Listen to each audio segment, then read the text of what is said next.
Buste të figurave historike qëndrojnë pranë në studion e skulptorit të njohur Idris Balani.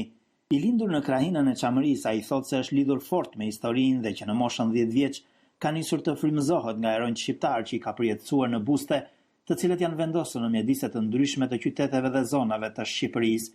10 figura historike u bën pjesë e krijimeve gjatë 40 viteve. Formimi im, familja nga cila vi, rrethi shoqëror, bëri që të të nguliten historia, të jetë pjesë e imja. Dhe me thënë drejtën, kjo më ka bërë që gjatë gjithë kohës të merrem me figurat historike, dhe janë shumë figurat historike. Por pas luftës së Kosovës, skulptori Idris Balani thotë se një pjesë natyrale e veprës së tij u bën figura historike të Kosovës dhe personalitete të shquara amerikane që ndihmuan në zgjidhjen e çështjes së Kosovës. Mas 2005-s, domethënë, ose më mirë themi mas luftës së Kosovës, është shtuar numri i tyre dhe kam figurën e Haxhi Zekës, së bashku me skulptorin Qazim Kërtusha, kam punuar pastaj mjaft heronj të hershëm, por edhe të luftës fundit në Kosovë. Midis cilëve është Isa Boletini, i cili është vendosur në 3 mjedise, edhe në Shkup, edhe në Mitrovic, por Ibrahim Rugovën, Shyt Marecin, Ahmed Delin, me fjalë janë mjaft, edhe ndoshta domethënë duhet të kthehem dhe t'i shoh, por midis këtyre figurave kam punuar edhe figurën e ambasadorit, i cili ndryshoi, do thosha, rrjedhën dhe fatin e Kosovës,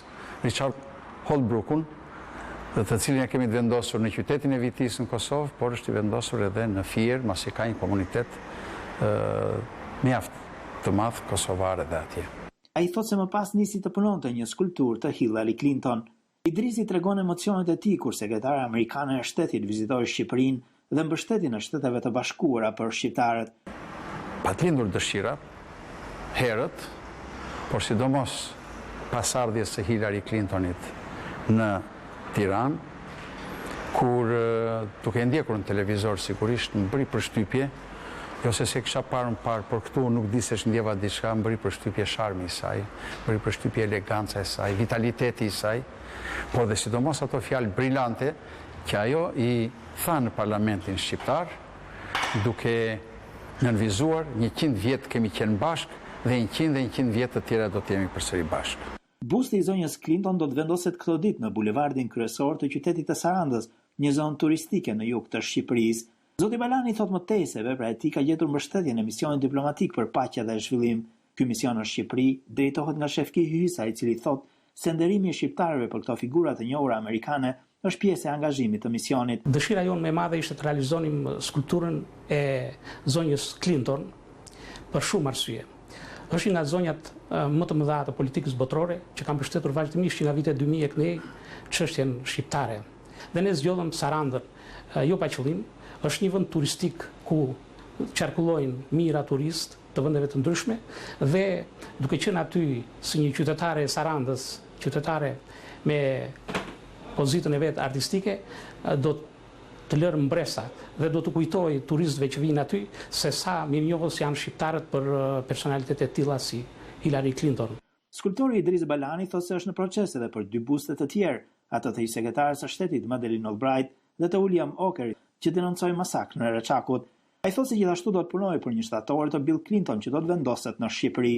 U realizua dhe busti i Hillary Clintonit, në të njëjtën kohë unë jam marrë për një konkurs. Pastaj dal faqe e parë apo jo konkurset dihet se si janë, edhe me një figurë tjetër të shquar, përsëri amerikane, me ambasadorin William Walker, i cili është denoncuesi i masakrave që janë bërë në Kosovë nga makineria ushtarake serbe e Miloševićit dhe sidomos për masakrën e Reçakut. Në planet tona ne kemi jo vetëm për këto që folëm, por edhe për Albrightin, por kemi edhe për vetë të tjerë personalitete amerikane, për Eisenhowerin, për Bill Clintonin, pra për të bërë shtatore të Eisenhowerit dhe të Bill Clintonit. Kështu që këto janë në planet edhe të misionit, por edhe në planet e mia, afat gjata, por edhe afat shkurtra, kjo varet kur do t'i vi momenti secilës. Drejtuesi i misionit diplomatik për paqen, Shefki Hysa, thotë se krahas këtyre figurave amerikane po punohet për të nderuar dhe personalitetet të tjera. Me mbështetje ndaj shqiptarëve ata e meritojnë dhe nderimin e shqiptarëve, thotë zoti Hysa. Për zërin e Amerikës, nga Gjirokastra, Raymond Kola.